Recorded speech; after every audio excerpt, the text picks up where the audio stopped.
Okay, our next topic is very, very important. It's about workplace safety, and we're going to invite our speaker from the Workplace Safety and Health Institute, which is under the Ministry of Manpower, MOM.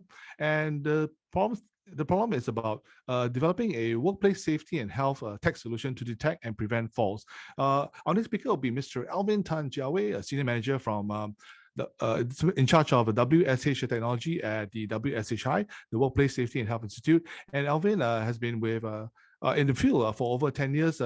He has over 10 years experience in spanning over commercial ship repair and retrofitting, work pass processing and optimization of work pass policy changes. And Alvin is currently focusing on driving the industry adoption of workplace safety and health technology solutions, right? Focusing on the construction and facilities management sectors. So Alvin, may I invite you to take to the stage right now to present on the WSHI's challenge in Innovation Core 11. Alvin? Thank you, Billy. Right, let me show you a share screen.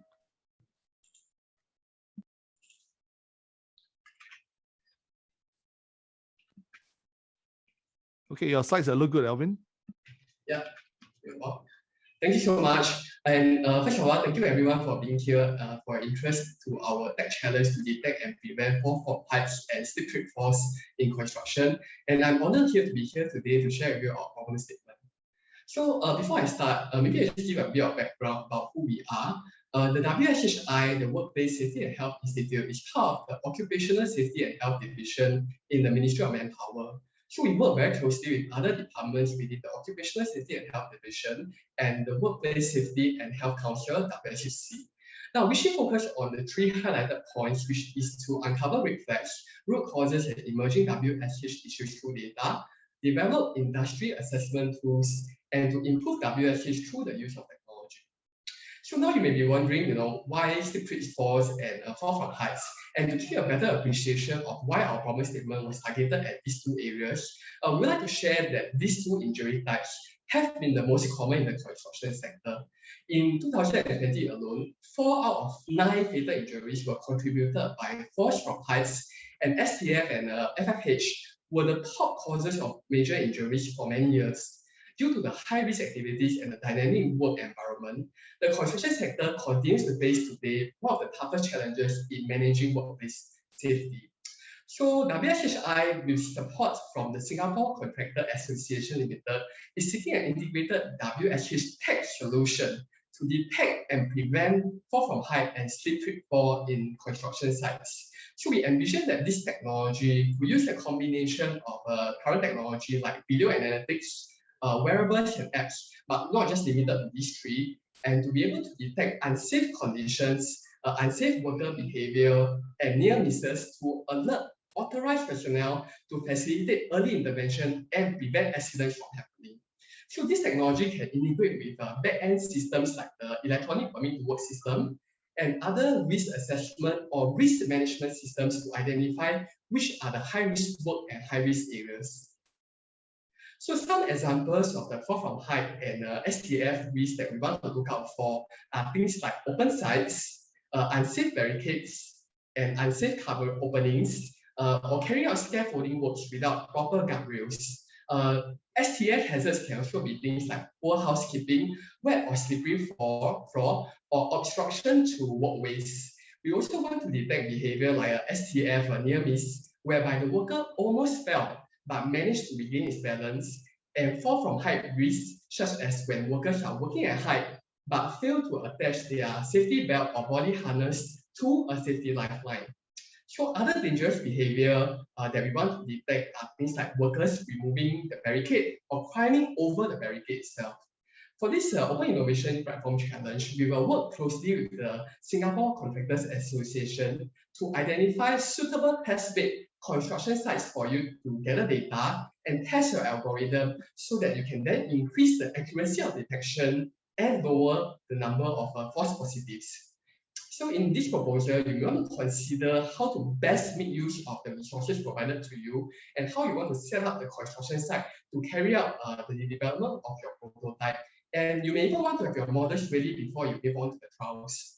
Now, the solution should allow users to be able to detect hazard, and then incident manage, and be able to customize their escalation alerts for alerts detected based on the incident type and be able to track what kind of follow-up actions were taken to remove the hazards.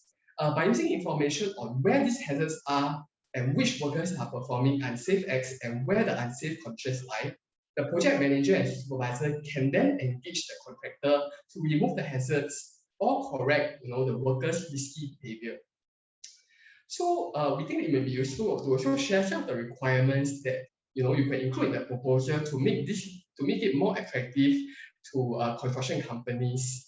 So in the proposal, you can show and describe how the solution can meet some of these requirements, such as being cost-effective, having modular features, low initial investment to start adoption, but having the ability to scale up and then include more features, having a friendly UI and low admin effort to maintain use of the solution. So with the workers with the worker supervisors, right, you want to make any app easy to use and the interface very intuitive for them, so that they can actually use it and understand how it works. And more importantly, when you deploy your solution in the construction site, it has to be easy to deploy and does not pose any additional hazards. So we actually elaborate a lot more in the OIP problem statement. So you can refer to that to see what features that we're looking for. Important to note, let's say if the video analytics VA is actually part of your solution, then the functionality of the VA cannot be too limited. For example, we think that it's not sufficient to detect if the worker is wearing PPE or full harness. We actually want this VA to detect that if a worker is working at height, then the safety belt or body harness is actually hooked or attached to a lifeline. And for detection of a slip trip fall, we don't just want it to be the hard fall detection, but we want to capture the element of a near miss, being that if the worker slipped but almost fell, but then managed to regain his balance. The reason why we want to do that is because we want action to be taken early to prevent falls from happening in the very first place. So we also appreciate if you could give an estimate of what's the cost of the solution and how you can lower the cost and therefore the barrier for adoption. So for this challenge, we are providing the prize money of 50K, a chance to test the prototype at up to 5 construction sites, gaining access to IMDA's technology, resources, and facilities for prototyping. And of course, if the prototype is successful, WSHI and SCALE will work with you to promote awareness of this solution and to encourage adoption in the industry. So I hope this brief sharing has been very useful for you. And together, I think that we can build the work sites of the future and achieve our vision for WSHI 2028, which is to have a healthy workforce in safe workplaces, and for Singapore to be renowned for best practices in workplace safety and health. We hope to count on your support, and we look forward to seeing your proposals. And I'm happy that for the Q&A panel today, we also have Mr. Wood and Mr. Yeo from WSHI to join me, as well as Mr. Tia from the Occupational Safety and Health Division, and industry experts, Mr. Loh Chai Guan and Mr. Alan Loh from the Singapore Contractors Association to take your questions. Thank you very much. Thank you very much, Alvin, and a warm welcome to our friends from Singapore Contractors Association Limited, as well as from MOM. Hey guys, looks like Alvin has brought all his kakis to back him out on the Q&A. Alvin, before we move on to the Q&A question, I just have one question. Basically, what were some of the market solutions that you looked at and decided that they weren't suitable for this challenge? So we observed that a lot of the video analytics were not actually mature enough to detect whether or not the lifeline is actually hooked onto it. And in terms of model detection, we want something that is directed to looking at and spotting the fall from height and SDF hazards. So things like a barrier opening that does not have proper barricades, right? We want to be that to be part of the detection. And so far, we have not seen that kind of technology in the market. Okay, that sounds very tough to detect something that it's not there and supposed to be there. I think that's quite tough for any AI so far, anyway, as far as I know. But anyway, wow, we have a lot of questions coming, so I'm going to open to the panel from WSHI, SAL, and MOM. Okay, first question. This person says, am I correct assuming that you're looking for an existing solution that can be adopted in trial sites? Alvin and team? This is Cheng Ping. So maybe I can take this question. Yeah, welcome, so I think Hello. So I think certainly if there's something that's already available, I think that of course would be ideal because that will shorten the time in terms of that it can go straight to trial. But I think as far as we know, I think the solutions available in the market may not be able to sort of cover some of the scenario that Alvin mentioned just now. And especially I think when it comes to slips 3 and 4, it's also from what we know, it's also sector specific as well.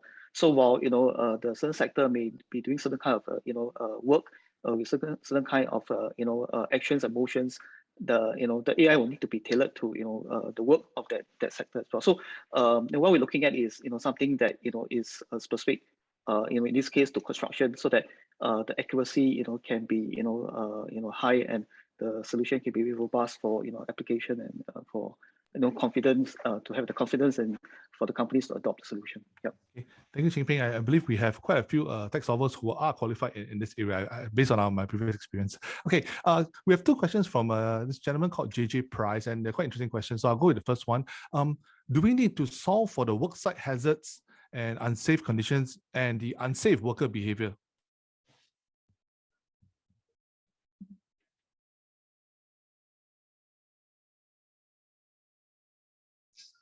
So maybe I take this question, right? When you say solve, you mean that being able to identify, then yes, we do want to be able to identify which are the hazards and unsafe conditions. But if you are asking us to know what kind of behavior is deemed unsafe, right? Then definitely within the Occupational Safety and Health Division, we can provide some inputs, and together with the Singapore Contractors Association to let you know what are the kinds of unsafe behavior we did that we want to be able to identify using EA and wearables or other kinds of technology. So we'll be able to tell you which are the kinds of things that we want to detect. But yes, we do want to detect them. So I hope I answered this question. Thank you, Alvin. That was a very perfect answer, very, very clear answer. Thank you. Okay, JJ Price has one more follow-up question is, can you define a low connection or no connection environment? And then can we set up a local area network?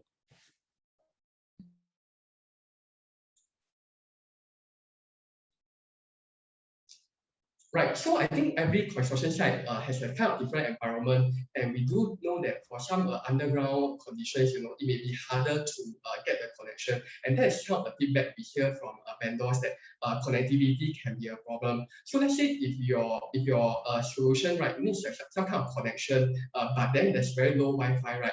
Then you need to use beacons, right? Then in your proposal, you should tell us that, hey, actually my plan is to set up beacons within the construction site. But of course, with the use of beacons, the constant repositioning of the beacons is something that you need to do, right? Then this solution may not be very convenient for easy adoption. So that's my view on it. Okay, that's a very good answer as well, Alvin. Okay, next from Bernard. Bernard's asking, can the solver only provide a wearable solution without the video analytics component? Okay, maybe I take this question.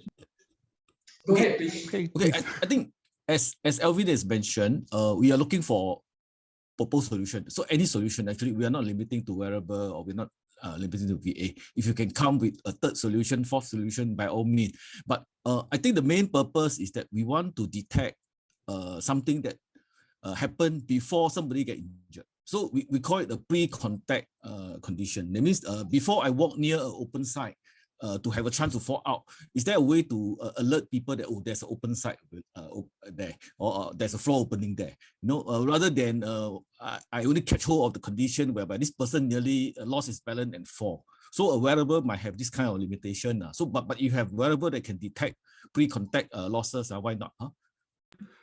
Thank you, Chang Kwan. Very good answer as well. Okay, coming up next, more and more questions coming for this challenge. From Anonymous, he would like to understand more about the infrastructure available at construction sites. So what's available at the sites? For example, PowerPoints and existing CCTVs. So how can we help our solvers to understand what's available at the construction sites, the infrastructure? Maybe I can help to answer. Okay, so for construction site, typically there's a few types, building construction, civil, and then road infra, a few types. So most of the time we have connectivity near the office area. So for the construction area, normally we don't have Wi-Fi, or very hard to have Wi-Fi. So for PowerPoint wise, everything nearby to our construction so-called site office, definitely we have. But on site wise, normally we have temporary DB box. So this is the infrastructure that we have now. Yeah. Okay, thank you, Alan. Thank you very much.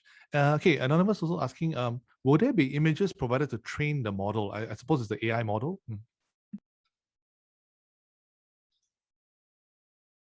Well, hi, this is Gerald here. Maybe I can take this question. Hi, Gerald. So, hi.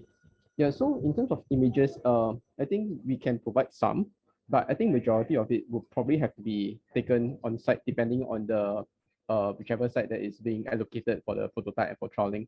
And that's assuming that it's for video analytics, and of course for other solutions, wearables and stuff, you would then need to adapt to the conditions at the site.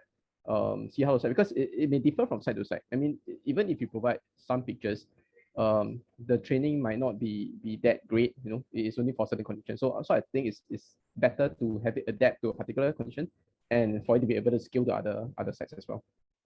Okay, thank you, Gerald. Very good answer there as well. Okay, up next, this is a 10-year series kind of question. What notification platforms has been successfully used in the past? I suppose it refers to, I think, wearable kind of notification. Alan, you have any use case?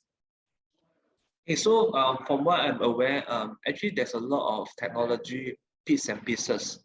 So you have some apps that can do inspection, non-compliance. They can send email, WhatsApp, all these things. And there's some AI, CCTV, mount on tower crane. Actually, it's everywhere, bits and pieces. But a lot of things is so-called reactive and not proactive. So there's a lot of different type of solution, but it's in a piecemeal. It's in a piecemeal. So there's no so-called not a system that able to so-called proactively so-called preempt us that there will be a danger unless a person or safety personnel go to the area and detect it. Yeah. Okay, and I guess that's where the innovation is coming from, the ability to proactively, detect and then warn the workers. That's a very good solution. Okay, we have just 2 more questions, and then we move on to our final segment of today. Okay, for Mr. Ken Kiral, can we assume all workers will have to carry a mobile phone and on board for this solution? Alvin, maybe I answer take this? this question, right? Alvin? So you're proposing that actually we just leave it deliberately open, so you can propose that it's actually in the form of app form within the mobile phone. But when you're talking about using a mobile phone, of course we want to know things like what is the amount of data needed to transmit the data, because if let's say your solution involves stepping on the worker's own data plan, then that could be a concern, because then you need to use the worker's existing data plan. But let's say if what you're suggesting is the supervisor to receive an alert through the mobile phone, then I think that can be something that's quite feasible. And we already see a lot of solutions like the electronic permit to work using the mobile phone as a platform to actually transmit data and apply for some of the permit to work transactions. So we do leave it open. Let's say if your wearable doesn't need a mobile phone, right? Can a wearable directly transmit data without going through the worker's mobile phone? You need to tell us, how your solution look like, and what are some of the considerations you have in place to ensure that the solution can work for the majority of the context of a construction worker in the environment. Okay, thank you, Alvin. So basically the summary is that you are open to exploring all kinds of possible configurations or applications that can solve this problem instead of limiting to the mobile phone or something, right? Yeah. Okay. Let me add this something. Because I think Alvin just now hang a carrot in front of all of you that you can have choice of up to 5 sites. So Scale have access to thousands of contractors. So whatever solution you propose, we will find suitable sites that can let you test out. Underground, above water, below water, inside water, all kinds of sites that you want. I think we will be able to source for you for that. Thank you, Chaga. I think we'll hold you to the offer. It's a very generous offer. So a lot of sites to test out. Thank you very much. Yeah. So why are the construction supervisors, safety officers not able to detect the unsafe conditions such as poor housekeeping? So by trying to get technology to do this, could you end up making humans more complacent? Tough question, I must say. Maybe I take it first before the authority take it. Okay, I think the whole nation is going towards this direction. I think this is one thing. Technology is definitely one thing that can enhance productivity. We will definitely have less labor. During this pandemic, I think everyone saw this labor crunch. This is one thing that definitely technology can enhance and improve productivity. Talking about why safety personnel are not doing it, I mean, in reality, right, when we are doing construction project, we have many blocks, many units, and the area is very huge. And the ratio of safety personnel to workers, maybe 1 to few hundreds, we don't know. Because we look at the area, we don't go by the number of worker now. So actually for a safety personnel to constantly walk every level, every area, is not realistic, but they are trying their very best to cover every area. So instead of having everyone walking everywhere trying to detect, which is the conventional way, definitely technology is here to assist us. That's why we are having this problem statement to see how technology can so-called cover our lapses or gray area. Yeah, actually, workplaces is very dynamic, especially construction and shipbuilding. Almost every minute, the condition change. Unlike a factory that say manufacture furniture, for 20 years, they have been making the same kind of furniture. But even this kind of factory can have accident. So actually to expect housekeeping condition to be constant without changing is rather unrealistic. Thank you, but I think maybe the potential... just let me Yeah, add on to sorry. that. So rather than making the supervisor complacent, I think it actually enables them, because now they can cover more ground. Previously, maybe they can just look at whatever is in front of their eyes, but now if they have a screen, they can look at multiple areas. They can spot such hazards more easily. Yeah. I think definitely the message that definitely technology can be an enabler to help us enhance safety across all the construction sites. So it's a very good thing. I think the commercial potential for this final solution is quite huge. It can be applied across any construction site in the world. So I think this is a very exciting business challenge as well. So I'm quite excited about what kind of solutions we can actually get in the submissions. Okay, we have time for one more question. So I hope, gentlemen, you can just indulge this last question from Kilias Quack. It says, is it more practical to have a solution that can lower the risk of accidents happening rather than a solution that detects something that may or may not happen? What do you say to that?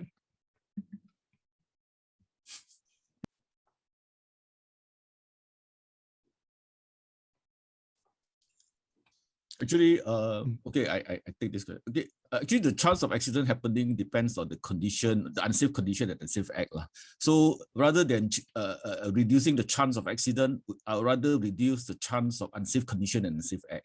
This is to show that we are proactive, to say. We do not want to wait until accident happen that we take action. Okay. Thank you, Chai Guan. That's a very, very good answer as well. So thank you, gentlemen. Thank you, Alvin, and the whole team supporting you on this very, very interesting business challenge. Thank you very much. I hope you guys will receive a ton of very exciting, innovative submissions for your business challenge. Thank you very much. Have a great day, everybody.